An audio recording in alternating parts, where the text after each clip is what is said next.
Hello. और अभी भी हमारे से मिलने अब हृदय से आपका यहाँ पे स्वागत है।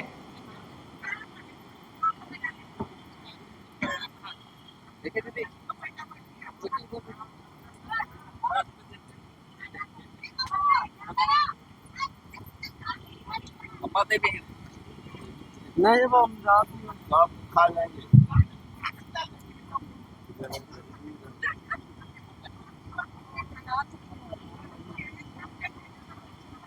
उजाड़ करके ऐसा आज आप लोग राजभवन के पास क्या मुद्दा लेकर के आज धरना दे रहे हैं? देखिए, आज जो राजभवन के समक्ष जो है बहुत ही गंभीर मुद्दे पे हम लोग यहाँ पर एक दिवसीय जो है धरना प्रदर्शन कर रहे हैं। जो ड्रीम्स पार्ट फेज 2 के लिए जो नगरी गांव का जो 227 एकड़ जमीन का जो सरकारी अतिक्रमण, जबरन अतिक्रमण ही बोलेंगे, क्योंकि बिना किसी ग्राम सभा के, बिना किसी नोटिस जारी किए हुए जिस तरह से इस जमीन पे कब्जा किया गया है सरकार के द्वारा, तो बहुत ही निंदनीय है। और जो खेती योग्य, कृषि योग्य, जो एक नंबर की जो कृषि योग्य जमीन जो इन गांव वासियों की आखिरी जमीन है, यानी ये इनके हाथ से निकल जाने के बाद निश्चित रूप से ये हमेशा के लिए भूमिहीन हो जाएंगे और दर दर भटकने के लिए मजबूर होंगे, क्योंकि नगरी के ही इस गांव का जो है 2008 में रिंग रोड के लिए जमीन अधिग्रहण किया गया था खेतों का। फिर 2011-12 में जो है नेशनल लॉ यूनिवर्सिटी के लिए ले लिया गया। अब बची हुई जमीन 227 एकड़ जमीन जो है, अब ये हमेशा के लिए जो चली जाएगी तो भूमिहीन लोग पलायन को मजबूर हो जाएंगे। तो विकास के नाम पे विनाश जो है लोगों का, जो यहाँ के मूल रैयत है, उनका करना कहाँ तक का औचित्य बनता है। हमारे जो है सरकार को इस बात को सोचना चाहिए कि एक तो आपका 5वीं अनुसूची का राज्य है, हमारे अपने आदिवासियों के जो विशेष अधिकार जो है हमारे, उनका तो ख्याल रखना चाहिए। आदिवासी राज्य में आदिवासियों के साथ यह अन्याय घोर पाप है, मैं कहूँगी, कि किसी को भी उसकी जमीन से उजाड़ना हमेशा के लिए उसको जड़ विहीन करने के बराबर है। तो विकास का काम का हमने कभी नहीं किया है, मगर हमारे मूल्य पे नहीं होना चाहिए, हमारे लोगों के जो है उनके जीवन के मूल्य पे नहीं होना चाहिए। और इस राज्य में और भी, मतलब राज्य में ही उनको बहुत सारी बंजर जमीन मिल जाएगी, वहां पर कृपया करें। खेती योग्य जमीन को अगर ईंट गारा पत्थर डाल के उसको बंजर बना के एक इमारत खड़ा करना, एक व्यवस्था देना, बिल्कुल भी हम लोग इसके पक्ष में नहीं है।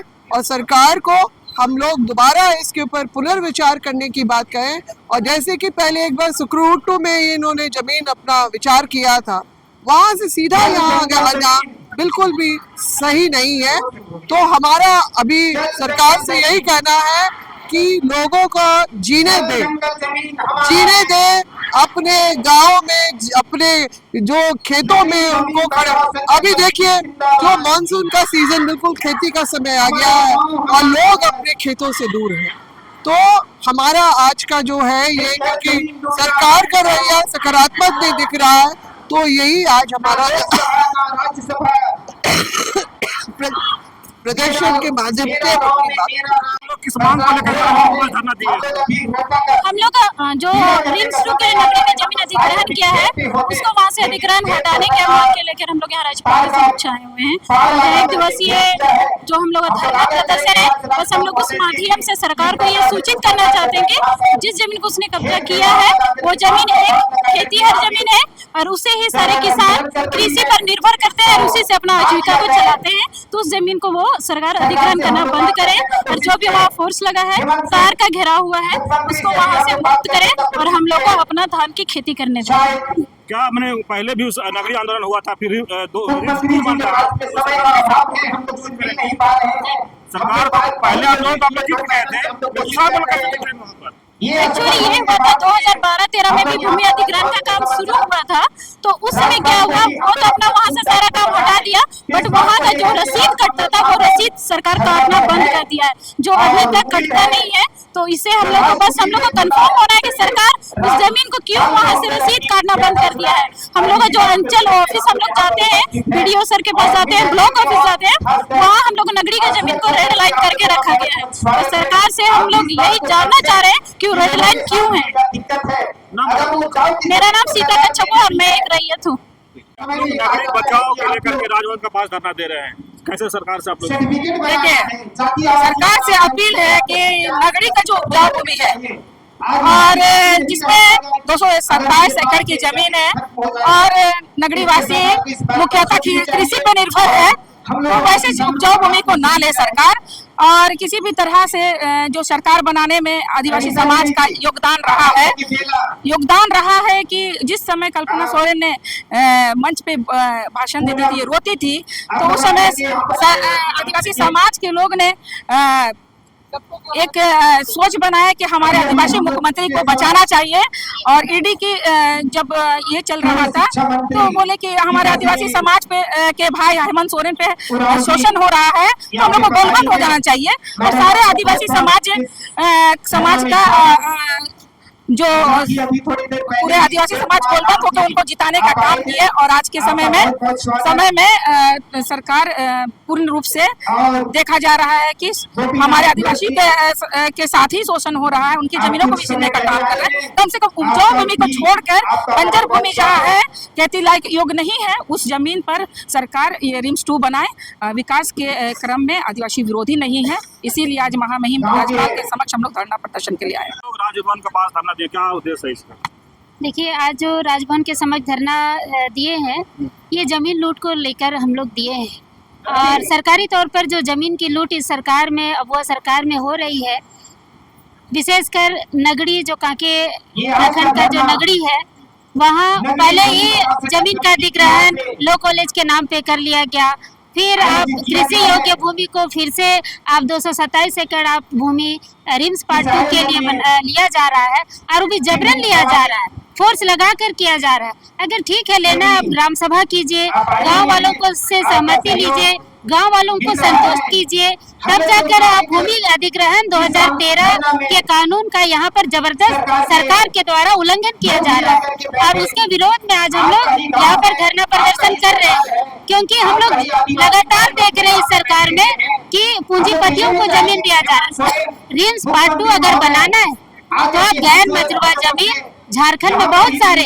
सबसे बड़ी बात मैं कहना चाहूंगी कि ऑलरेडी यहाँ एक रिम्स है, आप रिम्स बनाना है, रिम्स पार्ट 2 बनाना है, रिम्स पार्ट 3 बनाना है, आप ग्रामीण क्षेत्र में बनाइए, आप गुमला लोहरदगा के क्षेत्र में बनाइए। वहाँ के लोगों को जब ज्यादा दिक्कत होती है तो सबको यहाँ रांची रेफर किया जाता है। किसी के पास दूर दूर तक गाड़ियाँ नहीं चलती है, वो सड़क नहीं है, जिसके कारण लोग रिम्स में रांची रिम्स आ नहीं पाते हैं, बहुत मुश्किलों का सामना करना पड़ता है। तो हम लोग सरकार से, राज्यपाल महोदय से ये मांग करना चाहते हैं कि यहाँ जो रिम्स पार्ट 2 बनाया जा रहा है नगरी में, उसको गुमला लोहरदगा के क्षेत्र में बनाया जाए।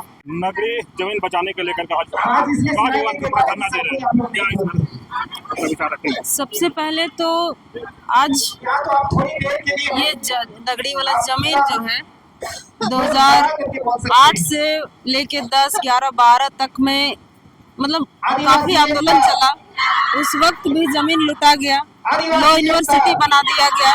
उसके बाद वो भी खेती जमीन था और उस लगभग 59 डिसमिल रहा होगा, 59 एकड़ लुटा गया। उसके बाद अभी 227 एकड़ लिया जा रहा है, जो एकदम भूमि जो है वो खेती योग्य है, जिसमें अनाज उगता है। और उसको लूटने के बाद गांव का जो रसीद कटता है, खतियान जो एक लगान दिया जाता है, उसको बंद कर दिया गया है। तो इस तरह से आदिवासियों को सबसे पहले कागजों से हटाया जा रहा है। उसके बाद उसका जमीन जो उसका पुरखा दादा आजा कोड़ के वो जंगल को कोड़ा, बाघ भालू से लड़ा, कितना मेहनत संघर्ष के बाद वो जमीन को खेती लायक बनाया था, आज उसको लूटा जा रहा है। तो हम कहना चाहते हैं सरकार के कि आप इस तरह से ये ना करें, क्योंकि आप उस गांव का गांव पूरा मतलब खत्म हो जाएगा।